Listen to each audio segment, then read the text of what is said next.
What are the overlooked factors that candidates often totally ignore when they're choosing their degree type? The common considerations that people have are fairly typical. People think of the degree, prestige, they think of the popularity, they think of the next job, they think of the cost.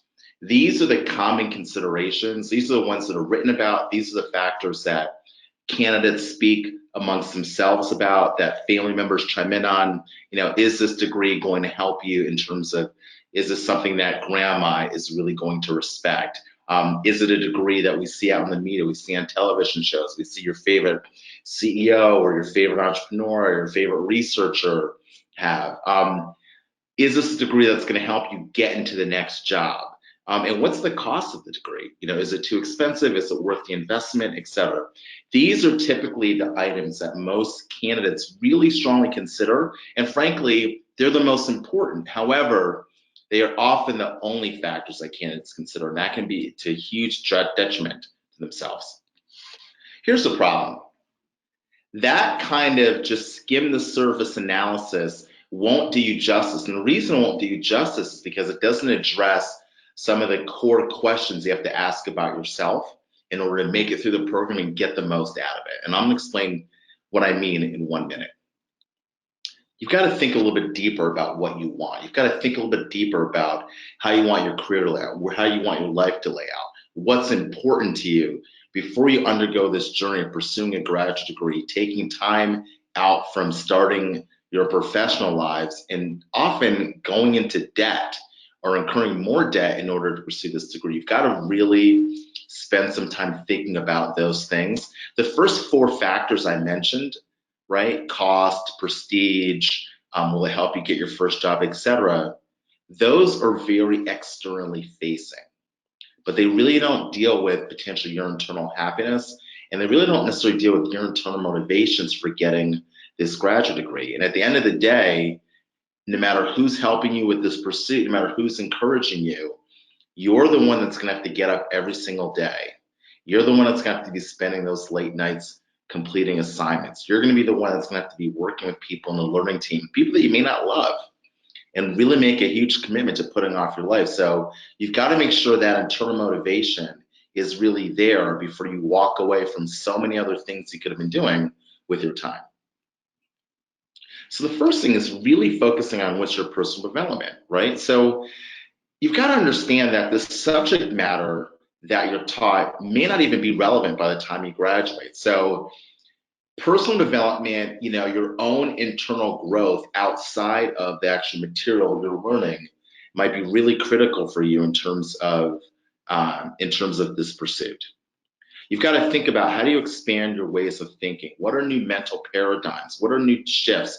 What are new ways of asking questions? Things that you can teach yourself that are going to be relevant for your future career beyond your job immediately after school. You also have to take stock of, what are your weaknesses? What are areas where you have a lack of confidence that will probably come up in the future? And you've got to make sure that this pursuit of the degree is addressing those weak areas and giving you the kind of confidence, because you've been focused on this, the kind of confidence that you can go out and tackle a bunch of different challenges, some of which you have no idea you're going to be facing for the next 20, 30, 40, 50 years of your professional career postgraduate degree receipt. And you also, most importantly, call this the Madonna effect or the Lady Gaga effect. You've got to make sure that your degree is not just teaching you a current body of knowledge, but it's actually training you for reinvention. It's training you for disruption, because disruption's happening in every single field: writing, medicine, entertainment, business. Obviously, a lot of it's driven by technology, a lot of it's driven by globalism, a lot of it's just driven by opportunity. If you're going to have an amazing career, even if you are doing what's expected, your career's not going away, if you're going to rise to the top of your industry, you're probably going to be a disruptor or do have some kind of reinvention. You need to make sure your graduate degree is teaching you, is working on that muscle while you're pursuing your degree. Think long term. So many candidates we see just think of, getting in school, telling their family, their parents they're in school, etc. They don't think long term. So really think about yourself. Where are you in the spectrum? Are you someone that's seeking a graduate degree just for flexibility, i.e., you don't really know exactly what you want to do, but you know that you feel ill-equipped to pursue that thing, that item with your current education? Or are you laser like focused? You have a particular goal, a particular job or industry or career that you want to pursue where a graduate degree is going to help you? That is a very important distinction to understand because it may drive your pursuit of one degree versus a different degree. How confident are you in that decision? If you know what you want to do, how confident are you in it? Is this something that you're saying at 22, 24, 34? But actually, if you think about yourself when you graduate, you think, I actually 2 to 4 years, I may not be wanting to do that. I may want a totally different career. I'm sitting here wrestling with two different career choices right now. You've got to have a very clear understanding of yourself. And you also, in a related manner, need to think about the graduate degree in the context of how is this going to help me long term? This is not just about my first job out of graduate school or my second job.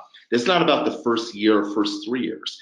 This is about a degree I can leverage 10 years out, 20 years out, 50 years out.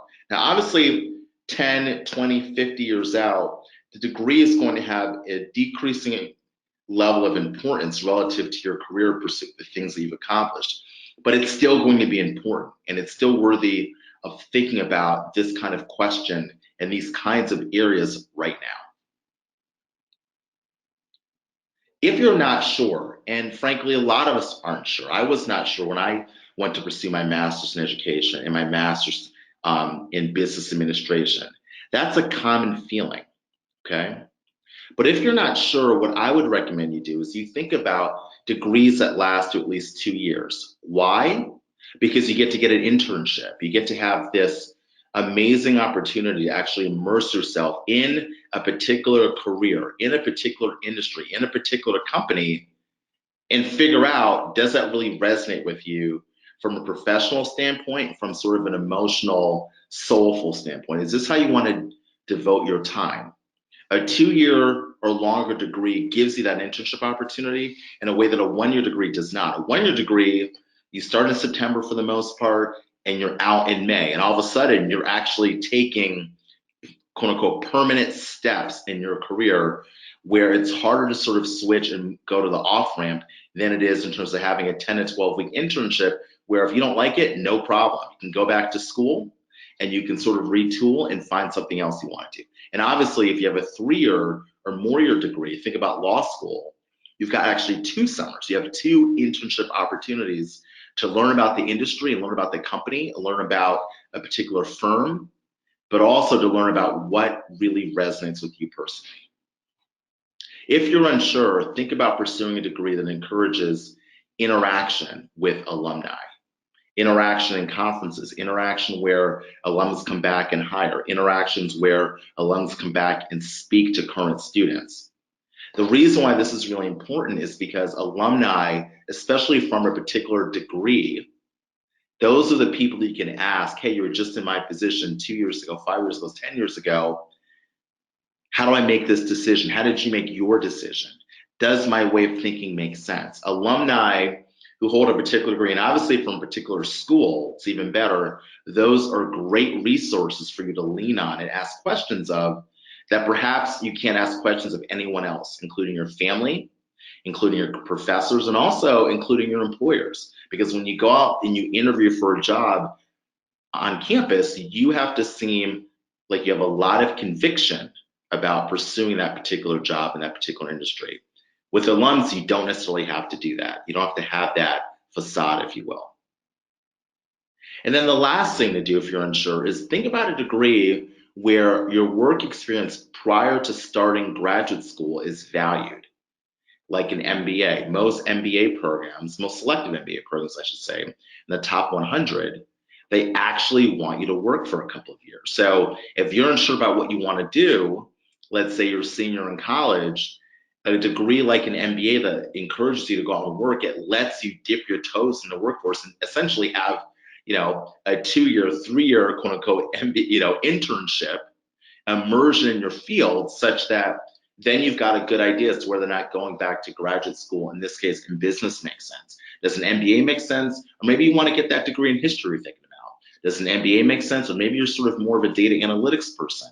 So those kinds of degrees which value work experience, and certainly at least look at them as neutral and don't penalize you, those are great degrees to really think about targeting if you're not sure about what you want to do, because you can build time to really get immersed in the field, whether it's in an industry, in an internship, or whether it's prior actually stepping on campus to pursue that graduate degree.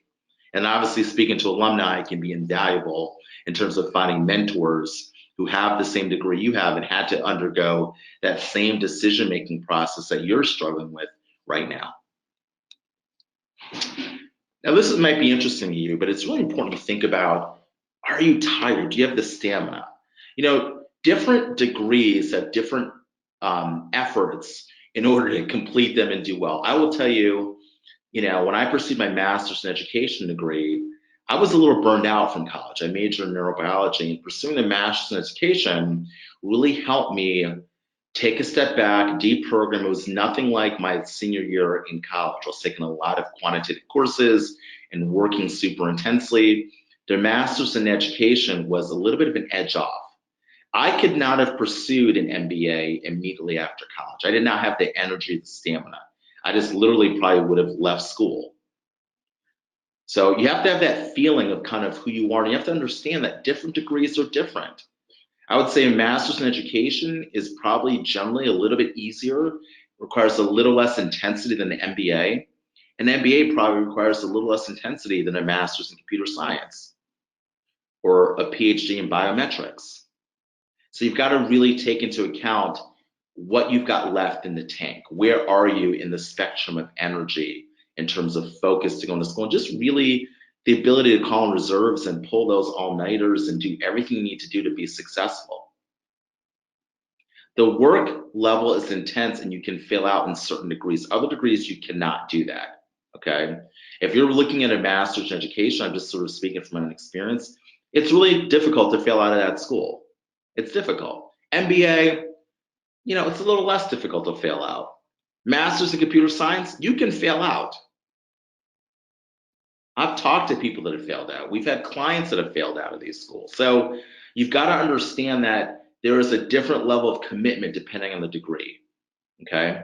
And you also have to sort of manage your interest versus your stamina to finish. So you may have a burgeoning interest in econometrics, but the degree may be a little bit more rigorous than you've got the stamina for. So you've got to manage that. Maybe you're better off just taking some courses in econometrics. Maybe you're better off reading about econometrics, going to different conferences before you sort of undergo and undertake this huge investment of time and resources to finish the degree. You also think about the learning experience you want. Different degrees have different kinds of learning styles. So if you're looking at an MBA, some MBA programs are strictly case study, which means you're going to spend a lot of time being called on, having a lot of classroom discussion, interaction. Your opinions are going to be very much seeked by the professor. That's a little bit different than going to, pursue a degree like a master's in statistics, where you might just be sitting down and taking notes the whole time, or maybe doing some simulations. Think about the learning experience you want and understand that some of those have different levels of stamina. For some people, the first experience I mentioned, getting an MBA, we kind of have to be a bit of an extrovert. That could be exhausting, right? That may require a certain level of stamina that a lot of people don't have. And conversely, sitting down and taking notes and being lectured to for a year or 2 years, that requires a certain amount of effort. That requires a certain attention to detail that a lot of people find exhausting too. And those people might be extroverts, where they feel like they're not getting any energy from the class because they're not quite as engaged as it would be in pursuing that MBA. So really think about those things, understand who you are, right? And be honest with yourself. It's very difficult to pursue a graduate degree and be happy if you're not candid with yourself. There's so many external factors or people that you have to deal with. You've got external pressures that sometimes they could become your guiding light. They can become your compass versus your own internal set of values and goals driving your efforts. And it's really important you take a step back and ask yourself, why am I doing this and who am I to do this? And you've got to do your research. I can't stress that enough. Now, what does that mean? Specifically, what a lot of candidates focus on is, I'm going to take this many courses. We've got this many companies that are coming to recruit. They think about that in the context of pursuing the degree, but they don't really think about the culture. And while schools certainly have cultures, so do degrees. Degree types have cultures based on, the classes you take, based on the ages of the candidates, based on people's professional pursuits, based on gender. Okay, that master's in business administration is a totally different culture than a master's in statistics, right? They're bigger programs. You take classes which are more social, like managing people. MBA programs have candidates typically that are a little bit older. You've got a lot of 26 through 30-year-olds. So you don't have another graduate degree programs. You've got more women than you do in some analytical or mathematics heavy programs. Those different factors create a different kind of culture. You've got to think about what is the best cultural fit for yourself, because that can have a huge impact on your success. Are you really going to leverage this degree? Are you going to really be part of the network? Are you going to go to events where you can be happy? Are you going to suck the marrow out of this degree? Or is this going to be something you just did? It seemed like a good decision at the time, but you kind of just struggled your way through it, and now you're saddled with $30,000 to $50,000 in debt for a degree you don't even leverage. And what are the ramifications of that in terms of getting on with your life, the kind of professional opportunity you can pursue when you buy that first apartment or first house, etc. And lastly, you really got to think about, how does your degree define success? How do you make sure that that degree success really fits with you? Okay. Some degrees are really focused on saving the world, right? That might be a master's in social work. What's your impact? Did you help people? Did you make things a little bit better for the next person? That may be a great factor of success. I actually think it's quite laudable. But if you're someone that's more financially driven, if you're someone that's got real financial goals per se, maybe it's because of the way you grew up, maybe you didn't have any money, maybe the people you have to take care of in your family, then you may be unhappy pursuing a degree that doesn't really value that as a index or indice of success. You may be more inclined towards a master's in business analytics, or that MBA I've been talking about. So really think about, what's the culture around success? What's the culture around interactions with classmates, around teaching style? And make sure you can thrive in that. Don't go throw your time away and pursue this degree because it was someone else's dream, or someone else said, yeah, I think this is a good degree for you to pursue, Steve or Stacy. Okay? You also have to think about course flexibility. Not every degree has the same kind of course flexibility, okay? Some degrees, have limited requirements to enable you to take other courses, okay? Some degrees basically will say you've got to take a specific set of courses versus letting you cross-register taking classes at different kinds of programs. Okay, so if you're pursuing a master's in public policy, you can take classes at the law school often, take classes at undergraduate school. If you're getting that PhD in computer science, you're probably not going to have the opportunity to do that. So understand what that means. Understand that, different careers have different cross-functional knowledge or capabilities. And you've got to think about, if your specific career interest has a requirement that you have knowledge in different fields, you need to think about what's that degree that best prepares you for that, right? I think it's also important to think about, if you're someone that is potentially not sure about what you want to do, think about should you look at a degree that enables you to switch your area of focus and still graduate on time? Okay, not every degree lets you do that. So some degrees you have to make a commitment. If you deviate from that, especially in a one-year degree, especially in a technical degree, if you deviate from that focus, let's say in your at the end of your first semester, you may be adding more time into your degree versus some degrees have very minimal course requirements, such that you could switch probably 2 times and still graduate on time. Okay. And so it's really important you think about how does a particular degree enable course flexibility, and how does that resonate with me? Do I need that course flexibility? Either because I'm unsure or because the field I'm looking at really requires a lot of cross-functional knowledge and capabilities, and or maybe it's changing so quickly that the 2 years I'm spending in graduate school, the field could be completely different. If I'm applying this year and it's a 2-year degree, I'm not going to be out for 3 years. Maybe the world in that industry looks totally different, such that I need to be able to adapt while I'm on campus and be able to take different kinds of courses.